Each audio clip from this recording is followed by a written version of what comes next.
Hi, and welcome to A Meeting with Strangers. I'm Luna. This episode goes out to my deep thinkers, my sensitive people. Where are you right now? What are you doing? Did I catch you lost mid-thought? Were you staring at the moon again? Maybe contemplating your place in the grand scheme of things? Or you were just zoning out while listening to a particularly moving piece of music? Or imagining a million possibilities for a certain situation? I understand. I perpetually have my head in the clouds. I am a drifting daydreamer. And tonight, I refuse to be alone with my thoughts, so I'm gonna send them into the universe, like a beacon of hope that you will hear me, and that you'll feel that you're not alone, that I'm here too.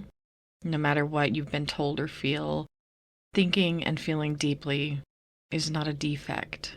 There's nothing wrong with you. I've done a little research. Highly sensitive people make up about 20% of the population. Doesn't sound like much, but it's quite a bit of us. So what makes a highly sensitive or deep thinking person? Is there a difference between the two? Let's get into it for a sec, okay? Highly sensitive people are deep thinkers. They're the kind of people who, well, we think about the whys and the hows of life more than other people.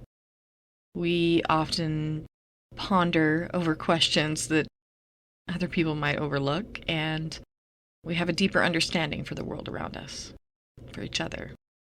I read this thing that said, highly sensitive people are so highly attuned to their nervous system that they feel emotions in a very real and complex way. They love differently than others. They put their heart and soul into every gesture, word, and action. You won't have to guess how they're feeling. So if you're a deep thinker and a sensitive person, you may be someone who's a little bit nerdy. Someone who, like me, isn't a fan of small talk. You take notice of things that other people don't. You have a thirst for knowledge. Maybe you have a hard time falling asleep. Maybe you tend to overthink. You're usually quiet, or you feel invisible or like a background character. You are very deep feeling, a daydreamer, independent and sensitive, creative. But you do prefer the company of other thinkers. So where are we? Where are you now in the world?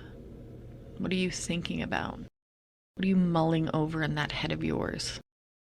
Do you feel a heavy burden in your chest? Do you weigh all the possibilities? So how do we find each other? How do we open up to each other? Well, by being vulnerable. Vulnerability is the key to a deep connection. If you don't share anything about yourself, then other people, they might feel like they can never know you, or they wouldn't want to share things with you. So one of the easiest ways to get people to open up to a deeper conversation is to just start sharing something about yourself. So I will share about me. When I'm happy, I sing, usually opera, usually to the annoyance of my immediate family. I also dance around very excitedly. I want people to be happy. I will go out of my way to make people feel loved and seen. I have a problem putting myself first. For the longest time, I didn't think I was important enough to be put first. But I'm learning better. There are times when I feel everything and nothing at the same time. Is there even a word for this? Do you know? Is there a word when you feel the weight of the world and completely numb at the same time? I'd like there to be a word for it. Maybe we can make one up. I likely listen to the same sad song on repeat, and I will go on a long walk with my thoughts. Walking seems to be where I sort things out. I hate when it's cold and I can't be with my thoughts and my music. I notice everything.